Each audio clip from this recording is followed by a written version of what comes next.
Blog Talk Radio.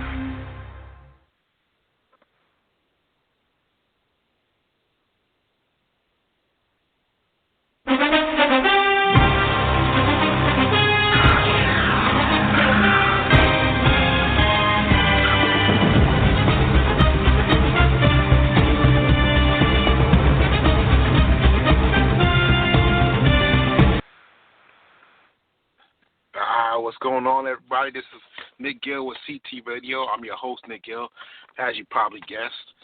Once again, this week, it's going to be another NFL show, since I don't really have anything to talk about right now as far as local sports is concerned. And also, later on in the show, I have a special guest coming on the show, if everything works out the way it's supposed to. It'll be my first time. You're going to have to bear with me. Could have some technical difficulties. But without further ado, let's get to it. Hold on. Let me start out by saying, I'm proud of my first week. I'm proud of my first week of Pick'em. I did very, very well this time around. You know, never know what's going to happen in the future, but I'm proud of my first pick. You know what I'm saying? Didn't do too bad. Let's get right into it. Packers, 49ers. Called this one. I knew the Packers were going to come out furious. They stumbled. They stumbled a little bit the last couple weeks. I knew Devontae Adams and Aaron Rodgers were going to get their stuff together. And they did. I mean, Devontae Adams, 10 catches, 173 yards, 1 TD. Aaron Rodgers looks spectacular. Packers win 34-17. Handling. That's not a word. Handling the 49ers, 34-17. Texans, Jags. I also picked this one. I knew this was going to be a game for pride. I knew the Texans were going to come out and fight. I knew the Jags were going to fight. Two teams with nothing to lose. Texans pull it out, 27-25. Giants, Washington, also a game for pride. NFC East, it's always a tough game, like I said before. I thought the Giants would have a slight edge, a little bit more talent. Pick that one, right on the money.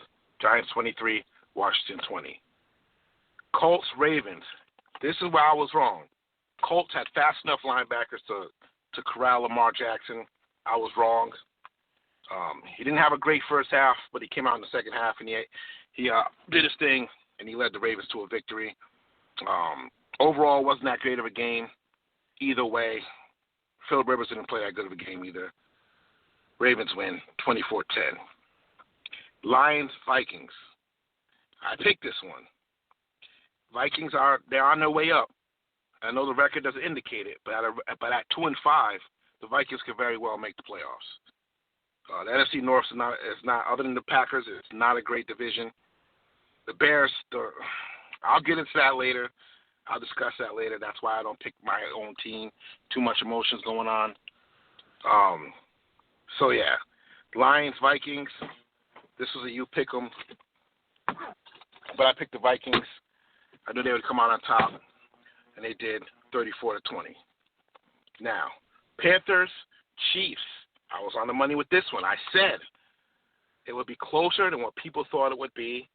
I thought the Panthers would keep it close. Christian McCaffrey returned this week, and it showed it really helped their offense. He got into the end zone, but unfortunately he got injured again. It looks like he'll be out the next week. But the Chiefs are the Chiefs. They usually find a way to pull it out. Chiefs on top, 33-31. Seahawks, Bills. This one I got right as well. I figured that they'd be in Buffalo, it'd be cold. Seahawks don't have much of a defense. So I figured the Bills would be able to go up and down the field. Even though they had Adams back there at safety, I just didn't think it would matter that much. It was only his first game back. So he still has to get into things. But I do think once he gets to where he needs to get, the Seahawks defense will get to where they need to get to. Bills win 44-34. 27-34, Falcons over Broncos. I was wrong here. I thought the Broncos were playing inspired football. I thought they would finish out the season strong. I mean, they still have games to go, so we'll see. Falcons are the ones that are actually playing inspired football, playing tough down the stretch. Obviously, Julio Jones just wants to, finish out the season on a high note. And so I was wrong there. I thought the Broncos would pull that one out. Raiders, Chargers. Pick this one. Raiders are a hell of a team. Chargers are always in games. I feel bad for Anthony Lynn. He might lose his job after this year. if they don't pick it up the rest of the season. Another close game. I think Chargers has found their quarterback. So I don't know. The Raiders are on their way up. Chargers that's another tough loss. They seem to find a way to lose. Raiders win 31-26. Dolphins, Cardinals. I was wrong here. But that was probably one of the games of the year. Two young quarterbacks going at it. It was like a heavyweight fight, back and forth. Tagovailoa really showed me something. I didn't know he was that mobile. He was moving around, making plays all over the field. Obviously, you know what Kyler Murray can do. So, Dolphins pulled that one out, 34-31. Steelers, Chiefs. I picked this one, but I was wrong with the score. I thought the Steelers would blow out the Cowboys. Now, I'm not sure if it's the Steelers coming out sluggish or the Cowboys are finally believing in what the coach is saying, believing in their team and coming out and playing great football. I'm not sure which one that was. Cowboys kept it pretty close, kept it closer than I thought they would keep it. Steelers edge it out, though, 24-19. Saints, Buccaneers. Obviously, I was wrong on this one. Obviously. So was a lot of people. Who would have thought the Bucs would only put up 3 points against the Saints?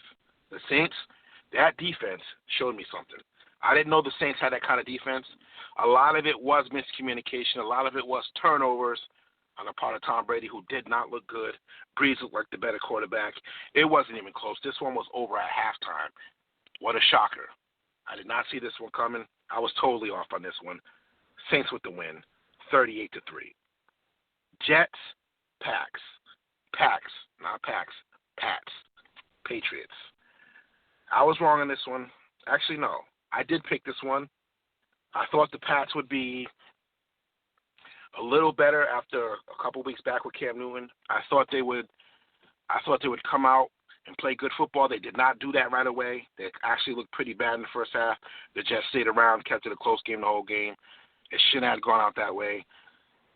Cam Newton, I don't know if he's going to stay another year. If he does, obviously they need more help on the outside. That's one thing Belichick has failed to do over the years with his draft picks, and that's pick elite talent in the draft outside. He's had some free agents come in, but as far as the draft, he has not drafted well when it comes to wide receivers, and it's hurt Cam Newton this year. And they've had a defense now. They've had defensive players sit out for COVID-19, some key players. So obviously their defense isn't what it should be right now. Obviously, if we had those players in there, I think their record would be switched. I think they'd have a better record. I think they'd be on a winning column there. So, Pats edge the Jets out 30-27. But that's not bad for my picks. Time doing it, not a bad job. I went 10-4 with my picks.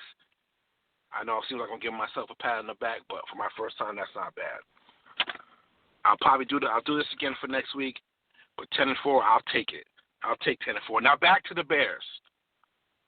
This is why I do not pick the Bears games. It's too emotional. Up and down, left and right, side to side. I don't know where they're at or where they're going. I don't remember the last time they even had a franchise quarterback or a quarterback who even resembled a franchise quarterback. Like who? Who could it be? I know they had Jim Harbaugh for a little while, but Jim Harbaugh wasn't a franchise quarterback. He was good. He was serviceable, but he wasn't a franchise quarterback. Jay Cutler was probably closer to a franchise quarterback. Too up and down, though. He was all over the place. The Chicago Bears, I know they have a winning record. Their record doesn't indicate what they are. They are a mess, especially on the offensive side of the field. Nagy, I don't know. He's supposed to be this brilliant play caller. You watch the game, I don't see brilliance. Maybe I'm blind, and maybe they need to go back to Trubisky once he comes back. Maybe. Maybe Foles, not maybe. Foles is not the answer. But is Trubisky the answer? Could he be the answer? I don't think so. I think we've seen all we need to see from him. But what he can do is run around the field and extend the plays that Nick Foles can't, and that'll be a problem. That's why I don't pick my team, though, because I'm too emotionally invested. They drive me crazy. They get you right to where you start believing, and then it's all downhill. And then they come up a little bit, and then it's all downhill again. For Bears fans and all fans out there who are Chicago Bears, it's one of those things. No franchise quarterback, and since I've been alive, always had defense. You can always rely on that, but that's not good enough. We all know that's not the only thing in the NFL you need. I mean, we could have a good running game, but our offensive line is terrible. Given they're injured, but even when they weren't injured, they weren't that great. They weren't opening up holes for Montgomery at all. Every yard he's got, he's earned. He's made holes for himself. And like I said, Trubisky should be in there because Foles, he'll drop back, he'll plant his back foot, and there's somebody in his face. So, and he's not mobile enough to run around. That's not his game. He likes to step back, throw off that back foot with timing, launch it down the field, or throw quick timing routes. Other than that, Nick Foles ain't no Michael Vick. So I'm going to hold my breath. You know, hopefully the Bears make the playoffs. And when they get in the playoffs, as you know, anything could happen. So, but we'll wait and see. I don't know. Maybe they'll make believers out of me. All right. This week, I'm doing something a little different. And I'm going to do my top 3 QBs. I'm going to start adding that to the show as well. And this is just off what I've seen. This from the eye test. Obviously, statistics have something to do with it, but my top 3 quarterbacks in the league follows as such. Number 3, Aaron Rodgers. I thought maybe last year, maybe the year before, Aaron Rodgers was slipping a little bit. I didn't think he didn't look as athletic. He didn't look as lively with his arm. I was wrong. Aaron Rodgers is still a top 3 quarterback in this league. Passing for 2,253 yards, 24 touchdowns, 2 picks, and a passer rating of 117.5. That's up there with the best of them. He is one of the greatest of all time. His talent is unmatched, only maybe by Mahomes. And whoever thought Aaron Rodgers was finished, they were wrong. Aaron Rodgers is not finished. He probably could play a good 3 to 4 more years of prime football. Number 2, Russell Wilson. Obviously, it's a shame that he hasn't gotten any MVP votes up to this point of his career. That's a travesty. He's definitely one of the top 3 quarterbacks in the league. He has been for a couple of years now. Everything falls on his shoulders, and he usually comes through. That's saying something about a quarterback. Your defense ain't helping you that much. They need you to win every game, and more than not, you're gonna come out on top because you have the skill set and the mental capacity and the arm talent to win games alone. Obviously, he has weapons on the outside. That helps. But he doesn't have much of a running game. His running backs are always hurt. It's always running backs by committee. So, yeah, I got Russell Wilson, number 2, with 2,541 passing yards, 28 touchdowns, 8 picks, and a passer rating of 117.1. And number 1, you probably guessed it, he's probably on most people's list, Patrick Mahomes. Oh, Kermit the Frog there, Patrick Mahomes. There's not much that needs to be said that hasn't already been said about Patrick Mahomes. His arm is unbelievable. His throwing angles are unbelievable. His playmaking is unbelievable. Yes, he has a great coach. Yes, he has weapons all over the field. But you still got to throw the ball. Someone's still got to get the ball out. Someone's still got to put points on the board. Somebody's still got to come back in fourth quarters. And Patrick Mahomes is that guy. Besides Aaron Rodgers, I've never seen a talent like this. He can do it all. He can run, pass, throw from every angle. Yeah, he has a cannon for an arm. He's still very young, very rich. That doesn't seem to matter. He goes out and performs at an MVP caliber level every Sunday. And that's why I think the difference is between him and Lamar Jackson is, where Lamar Jackson won the MVP at a young age, but then he regressed a little bit because he doesn't have the arm talent that Patrick Mahomes has. That's why Patrick Mahomes is number 1. He's got 2,687 yards passing, 25 TDs, 1 pick, 115.9 passer rating. So, those are my top 3 quarterbacks thus far this season. If I had to guess MVP, I know I said something different, but from what I've seen, MVP, I have to go with Patrick Mahomes. And it's always going to be a quarterback. I heard people saying, throwing Derrick Henry's name out there for MVP. It's never going to be a running back. It's never going to be a running back. The league's not built this way. It's a quarterback-driven league. And the quarterback's usually going to win the MVP each and every year. All right, folks. Like I promised, special guest coming in.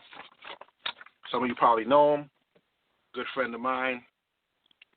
So without further ado, I'm going to bring in my friend, my close buddy, and fellow Bears fan. So you know he's hurting too.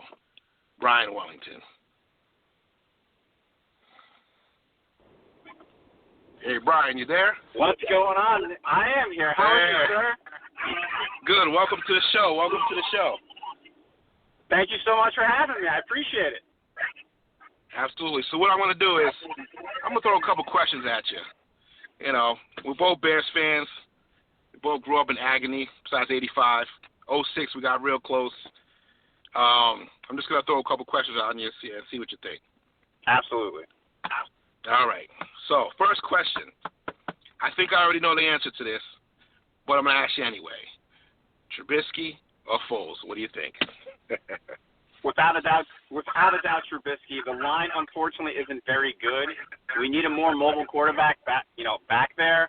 Also, if you look at the stats, you'll actually notice that rushing yards are down, total offensive yards are down, and points per game are down since Nick Foles has taken over as the starter.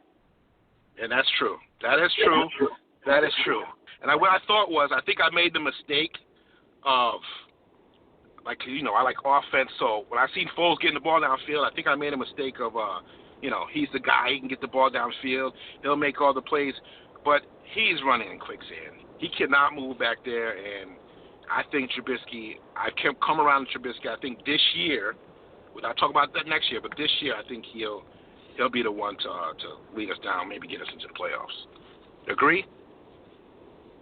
Oh, I agree. I think if we have any chance of making the playoffs this year, we definitely need to go back to Trubisky. Unfortunately, he does have that shoulder injury, and as a result, I don't know. They said maybe he'll get lucky. He might be able to play this Monday, but if not, it wouldn't be after the bye week. And that's only if Nagy agrees to go back to him and realize that he's either a bad play caller or that he made a mistake.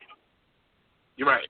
And I'm gonna go with the latter. I think he made a mistake. I don't think he's a bad play. I mean, it seems like it, but he has called good game plans, especially last year or the year before with Trubisky, especially when he went to the playoffs. So he can call. I just think he made a mistake and he jumped the gun with that one. I jumped the gun with that one. So yeah, you're probably right about that. Next question. Next year for the Chicago Bears, what do you think we need in the draft? What's the number one thing you think we need in the draft? Truth be told, I think the number one thing that we need in the draft is an offensive line. I think everything starts in the trenches. So if you're able to protect a quarterback, like, for example, Foles might do really well if we were able to protect him. We can't. Yep. So I think the top two needs, offensive line and obviously quarterback. Preach it to the choir, brother. That's exactly what I was thinking, because everything is inside out. As I was saying before on my show, every time the quarterback takes a step back, they plant their back foot, there's someone right in the face. We need to shore that up in the draft. Also, do you think, just curious with this one, do you think we should try to get a running back? Because running backs are not as valuable this year. They fall back in the draft, so we probably can get a good running back in the second round. What do you think? So in all fairness, I think Montgomery is actually a very good running back. I think, unfortunately, every time he touches the ball, he's, literally getting hit. I mean, every yard that he gets, he actually earns. He's breaking, 2 to 3 tackles just to get 1 or 2 yards. Right. And they signed Cohen to the extension, and Cohen's kind of like your scat back guy.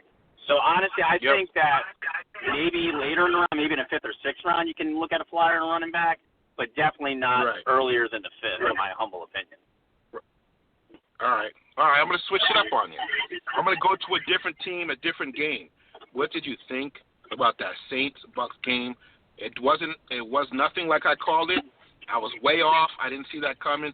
What do you think of Tom Brady and the Bucks in that game? So, in all fairness, I think most people were way off. I mean, most people had the Bucks as the team that was the shoo-in to go to the NFC Championship. This is what I realized with football. It is a week, 2-week game. So, yeah, they got smoked by the Saints. Yep. And this was the same Saints team that last week that the Bears took to overtime, and if we had any semblance of an offense, probably had a good chance of beating them. So, I think, it always comes back to the one thing that people always say about Brady. If you get pressure on him, that is your only chance to beat him. And what did the Saints do? They got pressure early. Cam Jordan hit him, I think, the first play of the game to set the tone. And from there, I did not think they were going to get literally demolished the way that they did. But I can also see them rebound and then come back and still be the team that represents the NFC and the championship. But the Saints are getting healthier, so they can definitely be a dangerous team. But that's true. That's right. Those were my thoughts. Every time the Bucks stumble, Brady has them right back the next week, and they play well. So that's a good point. I didn't see. You're right. As soon as you get Brady off the spot, he starts to stumble a little bit. They didn't look good. I know they're trying to force the ball to Antonio Brown, and it's going to take a couple of weeks for that. But once they do, I believe it'll come down to the Saints and the Bucks. So I have another question. It's one of my last questions here. I'm going to switch it up. The QBs in the NFL. I don't know if you heard my top 3. Did you hear my top 3 quarterbacks?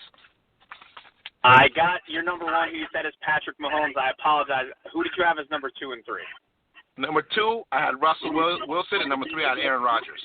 What do you think? Okay. So am I going based on this year or like proven track record? I'm just gonna go this year. All right, so then I might shock you with who I think my number 3 quarterback is. I'm definitely in definite agreements with you for number 2 at Russell Wilson and number 1 with Patrick Mahomes. But my number 3, believe it or not, this year, I'd have to give it to Josh Allen of the Buffalo Bills. Okay. You literally read my mind. Go ahead. And I was going to say, and that's just because, look how good this Bills offense is now. Last year it was about the defense playing really well and the offense doing enough to not mess up. And now Josh Allen has made that leap forward. And I think maybe outside of Lamar Jackson, I guess maybe you can, divide and conquer between. But if you look at that draft, which was Baker Mayfield number 1, Sam Darnold number 3, even Josh Rosen was in that draft, who's now in the practice squad for the Bucs. I think most people would say that either Josh Allen or Lamar Jackson has been the best quarterback so far of that draft class.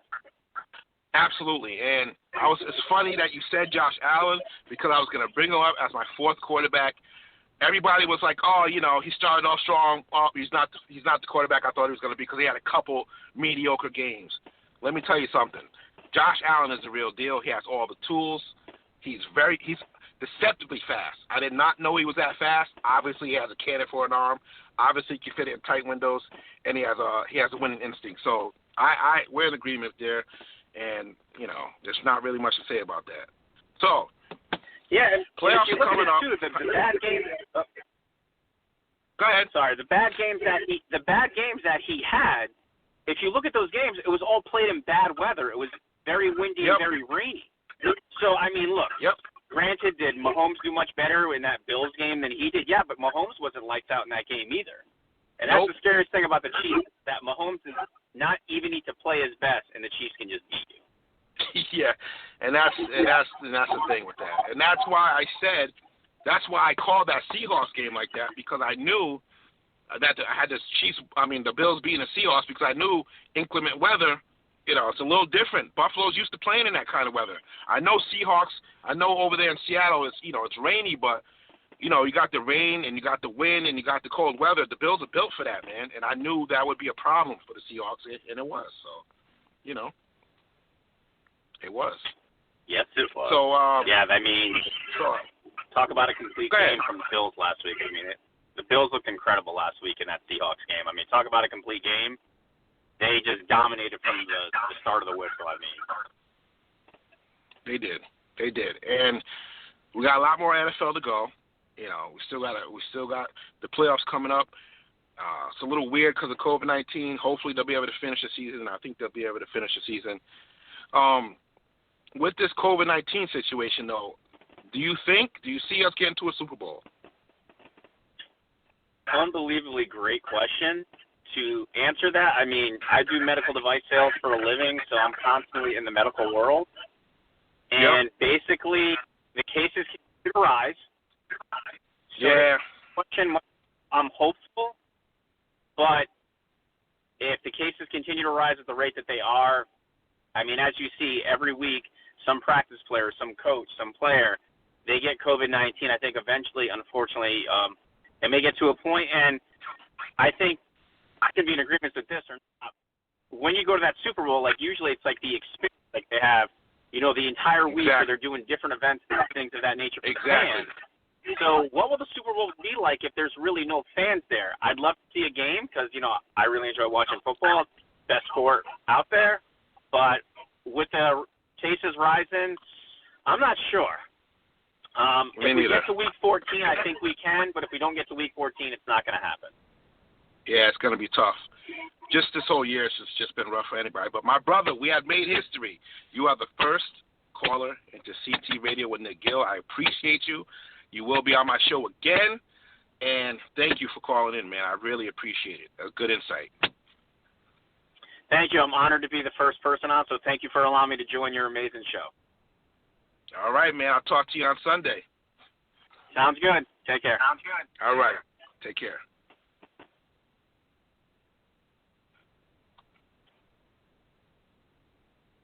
And that was Brian Wellington, folks, making history. Close friend, both Bears fans. What incredible insight from him. Smart guy. He'll definitely be on the show again. But, yeah, that was so far so good show. I probably missed a couple calls there. I'm sorry. I was just, you know, my show today, I was going to interview him, Brian Wellington, and get that out there. I will be taking calls next week on a regular basis, trying to get the show off the road. So I appreciate everyone's patience. I appreciate everyone sticking with me. I would love to hear your opinions. So this show is for you. This show is for y'all, the people. All right. So till next week, thank you for listening to CT Radio with Nickgill. I'm your host, Nick Gilliard, and I'm out. Peace.